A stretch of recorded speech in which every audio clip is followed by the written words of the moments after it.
Wholeness, welcome. Josh Dippold, that's me. That's what people call me. The website's integratingpresence.com.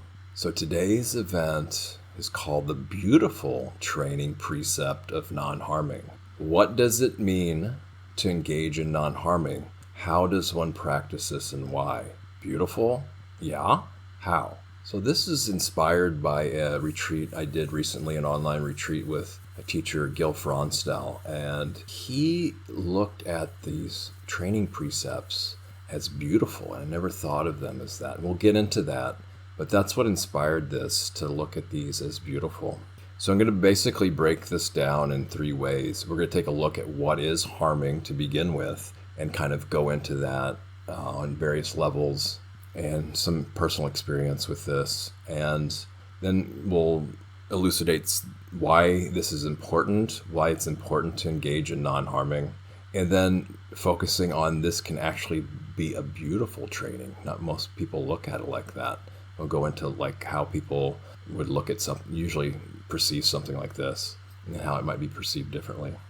So let's start with a story that happened. I was giving another Insight Timer talk, and I keep my phone in my car sometimes, so I ran kind of the last minute, was running out there to get that, and some guy was in, excuse my storytelling here, leaves a lot to be desired.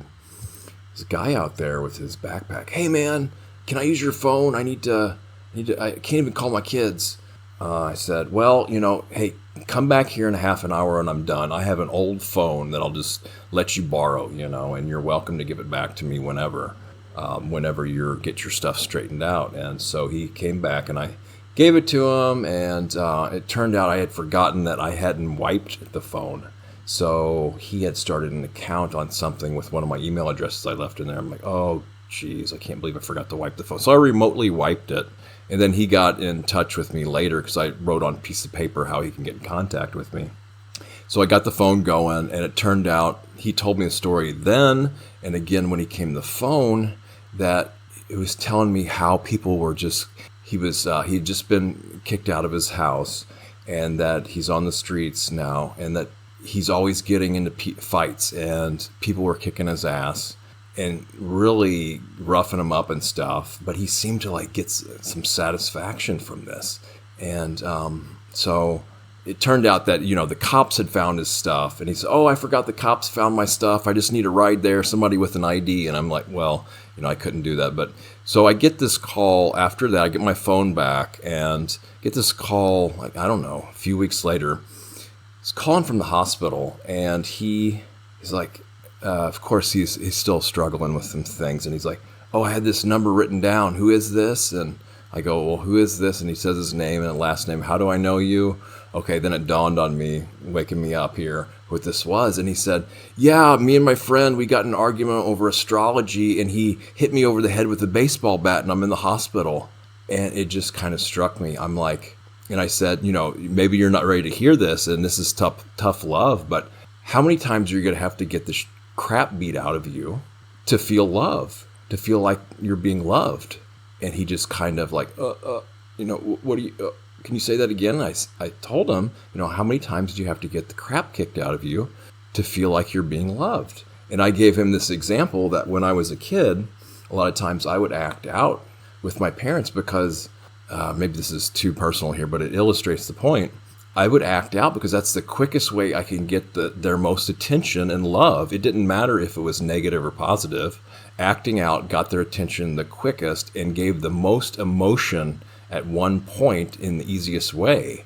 So a lot of times how backwards things can be and distorted, that acting out was able to get me love and attention. It wasn't the positive side a lot, but then again, I didn't do anything positive to receive it. That's neither here or there, but so I applied that to him, and it just kind of dawned on him, oh yeah, maybe I'm getting into, this is how I get people's attention, to get people to pay attention to me, getting the crap beat out of me. And then he said, well, I got to go. I'm filling out filling out my discharge papers. I'm going to go. I'm like, oh, this is wild. So let's look at the dictionary definition of this harm. Physical injury, especially that which is deliberately inflicted. Physical or mental damage, injury. Mischief, hurt. physical or mental damage or injury, something that causes someone or something to be hurt, broken, made less valuable or successful. To cause hurt, injury, or damage to someone is something. To cause harm to someone or something. So, like everything else, this starts in the mind. There's an idea or a thought formation of desire or wanting to harm someone. And then whether it's conscious or not, maybe it gets verbalized as wanting to harm. And then maybe it'll go into physical altercation. And I also wanted to say, too, that I lack this thing called the vagina crown. This is a kind of a humorous way to look at it. Like, I didn't go through the birth canal. So when I got in here, at least I've been told, right, that I was born from a C-section. And just from the get-go, now I'm grateful that obviously the doctors did that. And, it could have been a lot worse, right, if they didn't do that. I won't go into details here. But right from the get-go, someone else was enlisted to, in a way, harm my mother by cutting her open just so I could be here, and maybe to save her life too. So I've got that started right from the get-go of someone else after being responsible for harming someone I love dearly for me to even be here. So just, I don't know how that will inform anything, but another thing, what I see so much in culture, and this is a critique, and it just really weighs on my heart, and now that I've been practicing this for a little bit, it's just the way men and women treat each other, the games they play. And, there's just tons and tons of media out there of, he said, she said, tit for tat things, how one harmed another, how they're getting the upper hand. And, it's just like, over what? Is this the way we treat each other now? It just really turns me off to a lot of different relationships when it's like in the culture to make these things like, not only acceptable, but like, okay, people are making their living out of, I don't know, aggrandizing these types of behavior and putting this stuff off on a pedestal of how bad we can treat each other. I mean, it's just so ridiculous. I have to laugh and smile because it's just so insane. In a way, it's just ridiculous. Okay, so I'll get off the soapbox and quit ranting here, but so for me, the harm, obvious for me anyway, now this will probably vary by people, action, bodily action. It's pretty obvious. You see somebody throwing a fist at somebody's face, that's harm, right? I mean, that's it's just as clear as day as that. People's emotions can act as a protective mechanism, right? Having high amped up emotions, it's like, get away from me. I don't want, near me because you're harming me. So I'm going to blast out emotions to protect myself. And so that goes both ways too. And it can just keep feeding each other with a thought and an emotion until the foot goes off the gas pedal of one or the other and just kind of coast until it coasts down. The ones that are not so obvious to me are thought and speech.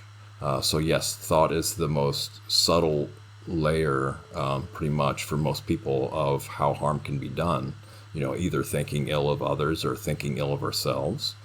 There seems to be some sort of agency over that sometimes, and sometimes, I guess due to habits and patterns, it takes a while to train some way different than that. Speech, though, this is one that seems obvious to a lot of people, but it wasn't to me so much, and I didn't realize how much trouble I could get in with unwholesome speech. And at the same time, the opposite is how healing and empowering and uplifting speech can be too. So in between these, where it's kind of like, not so, maybe a little bit obvious, maybe not so obvious, is kind of the psychological harm that can be done too. And kind of a psychic, energetic harm that can be done. That's probably just as subtle as thought as well. And I'm not going to go too much into that. It's commonly said in some circles like this that if you could just imagine something we usually take for granted, I would just say most of us here, or anyone listening to this, or those listening to this, if we all refrained, everyone in the whole world, humans, would refrain from killing just other humans for one day, this whole world would just be change overnight, and not something we take for granted that happens all the time. There's, as far as I know, there hasn't been a recorded day of history where one human hasn't killed another, for so many different reasons, in so many different areas. There's also this theory for understanding this, and this comes from teacher Matt Kahn, and maybe not, but I thought it's an interesting idea to mention anyway, that there seems to be a satisfaction in decay and erosion, actually being conscious of when things decay or erode or extinguish. And when we become conscious of this, it has this type of satisfaction in it. This doesn't imply any harming, because you look at the cycles of nature, right, that currently happen here on Earth. In the fall, things start to die, and they go away, and they die out, and they lose life force, and they kind of go into a hibernatory state, if that's a word. And in the spring, they come back to life. But a lot of times, we're not conscious of how this works. And so when we're not conscious of this, we can think, oh, it shouldn't be like this. It shouldn't happen. Well, maybe not, but it is happening. That is the way it is right now. That's the way nature works right now in the system. So, but when we become conscious of that erosion and decay, oh yeah, this is how it is. This is part of reality too. It can actually be kind of, provide some sense of satisfaction. Now, I wonder that the reason now this is just pure speculation and theory on my part. I wonder why some of the harm happens is that people people go to some of these extremes to become conscious that things die, that things decay, that things don't always lift themselves up and build up, but they are torn down and eroded and decay and extinguished. The violent video games, just the intent to harm, the way some people verbally attack other people. I wonder how much of that is them trying to bring into consciousness that this notion of erosion and decay and extinguishment, although obviously that's not the wholesome way and skillful way and wise way to do it. So those extremes can possibly bring into consciousness this type of satisfaction. Obviously, I don't advocate for this. If you meditate, these things become conscious, so you don't need to go through ridiculous amounts of extremes like this to become conscious of that things can, go into decline and decay. Another way we can get kind of this satisfactory notion around death without any kind of harm being involved is this contemplation of death and the charnel ground contemplations. And I'll link to that in the show notes of the event I did on that, and how we just realize and face this truth that we are going to die, and in vast detail, not to get bummed out or morose. It's to realize that we only have a certain amount of time left here, and that this is the truth of the way things are now. And so the more we can be prepared for that and notice that, the less we take for granted in life, the more we seize every moment to use to help ourselves and to help others. And nothing has to be harmful around this with this contemplation. Okay, so another few critiques about violence. It's kind of a foolish false power, At the same time, how can one, especially for males, how can one not be emasculated by non-harming? Because I know a lot of males will look at this and say, what is this? That's so like, what are you, little girly man or whatever? You're not going to be able to harm anybody. That's just ridiculous. And I would say, no, it actually takes more restraint and refraining. Refraining and restraint from harm actually requires and displays more power and self-mastery than harming someone most times. You look at the martial arts, right? So now this doesn't mean that you can't defend yourself. I'm not saying that. Obviously, if somebody initiates force, then obviously you have the right to defend yourself and the ones you love. That's not what I'm talking about. So even if there were no repercussions and consequences for killing or harming, how would this solve anybody's issues? How would that even solve anybody's issues anyway? I don't get it. What does it really solve? Because the issue is coming from within. If something's killed because you don't like it or whatever reasons you want to give for it, the place that it comes from within, if that's not resolved, then that's just going to continue anyway. It doesn't matter what you change on the external so much, We look at what is the intent for harming. Sometimes it is because we feel righteous and we're justified for doing harming, right? It's this revenge, these cycles of abuse, victimizer things. And the way things are so distorted now too, some people actually get sexually aroused by harming. Then you have the whole thing where people are using harm to compensate for sexual shortcomings. So again, a lot of this time, this comes from righteousness in those who even say they have a higher power that justifies harming, I would just ask, well, how can you prove and demonstrate this other than shows of force that still can't destroy truth? So the reason truth is so powerful is it cannot be destroyed.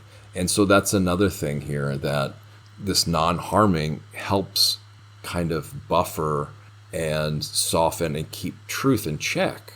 Truth can be very destructive. It can destroy the world we used to live in. It can be used to harm and attack people too, or it can be used to liberate and free people.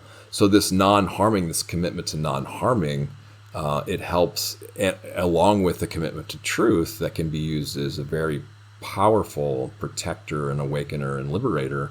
But it kind of helps protect the abuses of truth that can happen too. So if we're committed to non-harming, that acts kind of more of a shield, I guess, to truth, shielding others too. So how much can one harm? And this one I had to kind of learn the hard way, or still learning too. I mean, how much harm can be done by not walking away from certain peoples in certain situations? Sometimes it takes way more strength to do this than any kind of physical strength or anything like that, just to walk away. I mean, is there the equivalent of gyms and combat training for just walking away from a situation? Or do we just have to get our training with fools, I mean, what's it going to take to finally just walk away from something and leave it and not come back? So again, when we look at this, we can talk about self-harm too, and hate and taking on what others say about us. So when we listen to people and they say things about us, and we start taking that on as an identity, and of course, usually what people say is just kind of a reflection or an indicator of where they're at on their journey. It really doesn't have anything to do with us. Taking that on as true in who we are, things that are harmful from other people, and believing that, and then subscribing to that, and then having that ruminate over and over in our minds, and that is a form of self-harming. I mean, that's kind of like the most common everyday version of it, or one of them. It goes way more extreme than that. But just this notion that it might feel real, but it's not true. The harmful things people say, it's more saying what's happened to them, kind of a reenactment of their trauma a lot of times, and where they're at and what they're struggling with. So this term hate speech, this is a really interesting term here. I'm not very fond of this. Obviously, we all know that, hate speech is not appropriate to harm anyone with speech. And of course, it's against the guidelines on both platforms here. Just want to address the term itself, though. I kind of a call for a better term for this, because the unconscious mind doesn't really know the negative, right? When the unconscious mind sees hate and speech, for one thing, it's like you're hating speech. I mean, that's not obviously how we normally interpret that, but there it is. You're hating speech in general, or calling out what's wrong.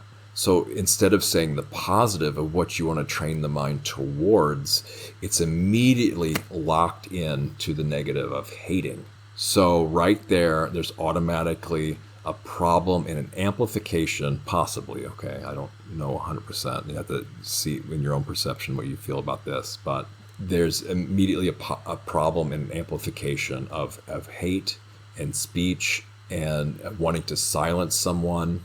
And maybe they should be, maybe they shouldn't be. But it's just like hate building on top of hate. What about love speech, or... I don't know. It should have a solution in place, but I just want to kind of point out this term and how interesting it is, and I don't hear too many people address the term itself. So yeah, what are the alternatives to this? You have to use that word to talk about these things. You have to use the negative a lot of times to talk about it. I'm not as skillful where I can couch this in more positive terms. So this brings me to the next point of how do we bridge this into loving kindness? And loving kindness acts bodily, verbally, and mentally. So we go from this to that. So I invite kind of like, how do we do that? Well, I think one of the ways is this commitment to non-harming. I often find out sometimes afterwards that after I've said something, that it's been received as harmful to the other person. And so I wonder, is what was said in and of itself harmful, or is it an interpretation of being harmful? Either way, I think finding out this a lot of times is beneficial. So we could find out how the other person received it and how they interpret it, what their feelings are, and where they're coming from too. A lot of times things get lost in misinterpretations. Some people will overlay their own things on top of what's being said. Some things are just plain harmful and the other person doesn't realize it, or sometimes they do. This is all kind of communication and dialogue that kind of help work this out. People that are on this training path of non-harming, well, then they either offer an apology or they realize that it is legitimate that they've harmed someone through whatever means, and they offer apology and then do a commitment to not doing it again. A firm resolve. But another little story I wanted to, or just say, my brother and I were raising our voices at each other over stuff I won't go into, and this was over kind of a holiday thing. And I hadn't seen my dad do this much before, but he actually stepped in. And I forgot what he said to my brother, but he said to me, "Josh, you need to think before you speak." And I immediately said, "Yes, I agree." A lot of times I get loose in the lips, and it has not served me well. Of course, a lot of this talk is prepared, so taking him up on that. So before we get into the importance, we start where we are on this, and I want to also see how subtle this can go. The gross levels of harm are most obvious to people, right? But this can go really, really subtle. We talk about harmful thoughts, things that we just blow off. Well, drop by drop, a water bucket's filled. So these will add up over time. They also kind of condition the mind to be more likely to either speak harmfully and or act harmfully. Also, once people become more energetically sensitive, certain things that once might have not harmed them now becomes more apparent. That, and especially when people kind of do an unconscious outflow of energetic garbage, and someone's really wide open, especially meditators sometimes, can easily kind of absorb that in a way, empathically. Some people, not everybody does that. And instead of using this beautiful thing of empathy to really tune into people, kind of know what's going on and get higher levels of information and knowledge and be able to kind of address things and respond in ways that might go beyond just the standard way of doing things and progress and evolve. That's the upside of empathy. The downside is that wide open, depending on where you are, what's going on. But then again, we can learn and grow for that. See the post on my site called Dharmic Strategies for Empaths, addressing a lot of this from a lot of different angles. Okay, so the importance of this now, of non-harming, I'll just use a line from the Buddhist teachings. I think it's the 6th line of the Dhammapada, and it's something like, ill will can never overcome ill will. Only non-ill will can. This is an ancient and eternal law. Or it could also be like, ill will can never defeat ill will. Only love can do this. So this is kind of like the ethical base of non-harming. This non-harm is like the base of other ethics. You have the doctors, a lot of them claim to do the Hippocratic Oath, where they do no harm, but there is a lot of possibilities to harm people on subtle layers, not necessarily intentionally, but so many different things can go on. So I'm not saying, doctors hang up all your hats now. No, of course not. It's just like, this is a really serious thing that needs to be held accountable to. And it's a very admirable thing too.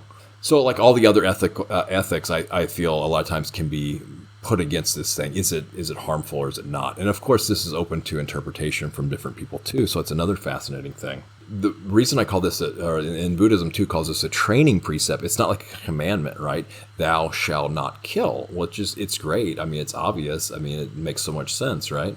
This, however, because some people will say, oh, that's too goody two shoes, or, oh, you're going to be damned in hell if you, well, I mean, we won't get into religious things, and that might have changed with the New Testament, right? This is a training. So it's not like, it's like, okay, you pick yourself back up, you dust yourself off, you resolve to keep doing this, to training at getting more and more skillful, more and more wholesome. Some people start with insects, right? Instead of just swatting the whatever bug that comes your way, you pick it up and you move it out of the place. It's not supposed to be in the house. You take it outside in a jar or something. Now let's get into why this is beautiful. This is something I hadn't heard before. This is for our welfare, benefit, and happiness to take on these things. It's not like, oh, I know I should do this. I should do this because I would be a better person. No, or what? Maybe, yeah, but this is something that really you have to experience how it really helps your life. It's not because you should or somebody told you or, yeah, I understand that would be better, but, maybe I'll get there someday. But this is actually, you have to take this on as a training and experience the real benefits for yourself. And even more so, how can this be beautiful? Well, for one thing, when we look at this as beautiful, you can't really be in conflict. It's very challenging and difficult, I found, to be in conflict with something we find beautiful. How are we going to be conflicting and harming something we find beautiful? It's really challenging, I find, at least in those moments when we find it beautiful. So it could be like being in a big flower garden. This is a beautiful training and practice. Now, what's even more beautiful than that, though, is that when we inspire others to do the same thing. So when we can inspire others to really revel in the beauty of this practice, and that's even one more beautiful thing. And one of the common things, and I'll take this call here, is this gift of safety we offer folks. So when we're really committed to this and have some of this under our belt, and some of our past actions have maybe balanced out a little bit, people can sense, animals can sense that we don't have any harm in mind towards them, and we give them this gift of safety when we're around them then. And furthermore, if we're out for everyone's best interest, not just, the greater good of whatever, by ignoring other greater goods or, the greater good of me and my cronies or whatever, when we're actually here to help and serve the best way we can. I'm not saying you don't have to be street smart about it. There's street smart spirituality too, because we don't want to put ourselves in harm's way from trying to help people either. But when we're committed to this, people can sense that we're safe to be around. They can relax and let their guard down for the most part. I'm going to take this call. Samantha Ryan, welcome. How are you? I'm sorry about that. That's Hi, okay. how are you? Oh, doing well. Let me put you up to the mic here on the other platform. Oh. Yeah, you're good. What's on your mind? Excellent. Well, man, there's so much to unpack. Mm-hmm. I loved what you had to say. And thanks. I say this with gentleness and sincerity. I think some of what you're trying to explain are inhumane actions in a human tone. Like you're trying to give a human aspect to what is essentially inhumane, right? Because that's our nature, to try and explain things so that we can understand them. But I think there's beauty in not being able to understand why people would choose to harm people or animals or anything of that ilk in the manner in which they do. And it's okay to not grasp that, to not understand. Oh, yeah. It definitely, we don't have to know everything, right? We can be okay with not knowing. But when we have that true knowledge, then we can understand and be able to better respond in the world, right? If we live in a state of oblivion, at least I know for myself, if I live in a state of oblivion, it doesn't do me any good or anyone else any good, it's right? It's not oblivion that I'm talking about, or ignorance, or something I can't stand is willful ignorance, right?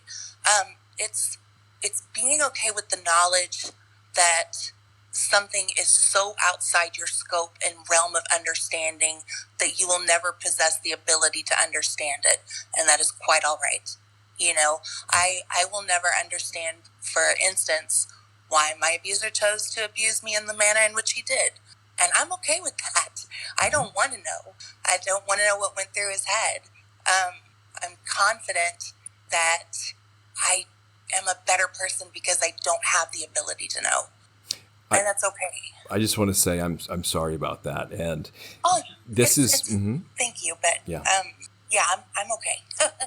I'm in a place now that's I'm building a nonprofit around my experience to help other survivors and create a safety net to help survivors find long-term mental health solutions instead of just short-term, because studies have shown that long-term solutions help ultimately, further help someone get to their baseline of who they were before that trauma that they experienced. And no survivor that goes through any kind of trauma of that ilk should have to worry about paying for mental health facilities and also deal with the ramifications of what they went through. That's absurd, and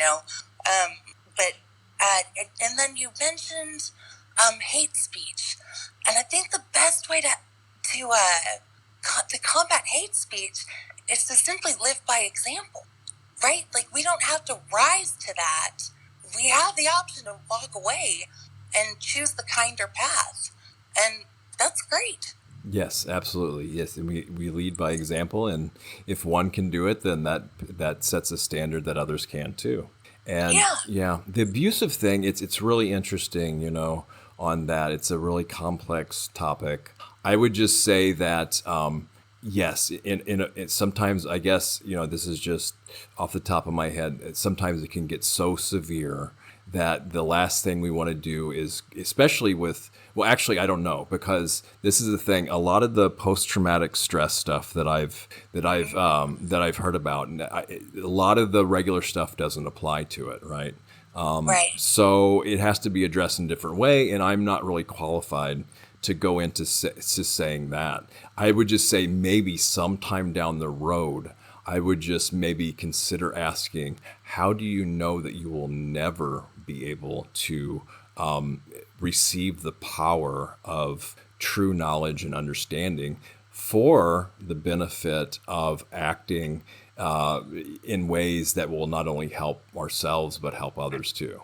I don't think there's any benefit in understanding how a psychopath's mind works on that level. And I really don't. And that's why I was just going to say too, that's probably another topic I'll take up too, is psychopathy, because this world is run by psychopaths too. It absolutely is. The more I feel that the one of the strategies is recognizing how that works, Yes. And when we can identify that, we don't necessarily have to feel that we know for sure, I know that and I'm so knowledgeable about that. But if it can at least be identified, and then there's more of a choice not to get involved and wrapped up in that, One of the things I speak about very heavily are recognizing red flags.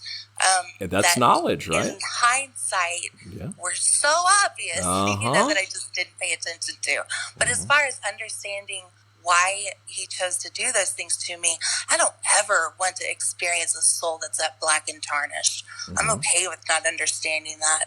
And there's peace and tranquility with that decision, I'm okay with that. And what a blessing is it that we won't have to experience that, ultimately. The thing is that core wound with abuse, from what I've learned too, a lot of times people will choose that abuse over neglect, because that neglect is sometimes more horrible to bear. Yes. And so they seek that abuse after abuse after abuse because it's better than being neglected. So psychopaths work on a different level than people, and they begin by breaking down a person's will. And that's a very important step to remember. And so these people, these poor people, are going about their lives feeling like they are worthless and they are nothing, and that they're paramount to just the absolute worst of the worst, because they've been made to feel that way. And they begin to seek it out, and it's a pattern, right, that deserves to be broken. And I believe we have the capacity and the strength with kindness and compassion to show these people that there is another avenue, that there's absolutely a different way to live your life. And when I talk about my experience, that's what I try and focus on, is the healing journey afterwards, I think that's what's important, not what my abuser was thinking at the time, but knowing that there's hope and there's life after something like that. Yes, as long as it can be identified, as long as there's a base level of knowledge that it can be identified, so it doesn't happen again, and that the will has been restored to choose to, no matter what's going on, to get out of an abusive situation, Yes. But that you have the power within yourself to choose a better life, to thrive, and that you deserve that. Your feelings are valid, you are valid, and you are worthy of living your best life. And that's the kinder path. Yes, it is. And the sad, or not sad part, well, it is sad too, is that some people actually will, they get off on it, so they will put on this pretending, that they will claim that it's not, but they actually get off on the abuse, the cycles of abuse, and covering it up and hiding it from people, and trying to fool other people with it. And so, and they think they can gain more power and control by pulling one off on everybody else, right? This level of deceit and deception, which I have another level coming up with about. Not really been. No, I'm talking about psychopathy. Oh, got you. Okay, psychopaths with psychopaths. That's definitely a power thing. Yeah, it is. And a lot of these levels of deception, it's just so rampant. And I've got an event coming up later this month about discerning deception. So I will definitely tune into that. I've really loved what you've had to say. Thanks. And sharing the space with you. And I appreciate you, giving me this time to speak. Well, thanks for actually sticking around and joining and sharing and all the good things you're doing too. I appreciate it. Thank you. Thank you. It's an okay place to be in right now, Of course. I'm okay, and that's okay. It's all right. Yes, it is. And that I love that mantra of radical acceptance. The only thing that doesn't apply to, though, is abuse, right? So, if you're going through abuse, it's not okay. You have to do whatever you can to get out of that situation, right? So survival looks different for everybody, right? So don't have some grace with yourself. Yes, and be kind to yourself. You did what you had to do to survive. Absolutely. But in the aftermath, do what it takes to get back to being you. Absolutely. Love and light to you, friend. Thank you so much, Samantha, for sharing. It's lovely. And with that, I will end this, and may you all be blessed with a beautiful experience of non-harm. A lot of times that means helping ourselves and others.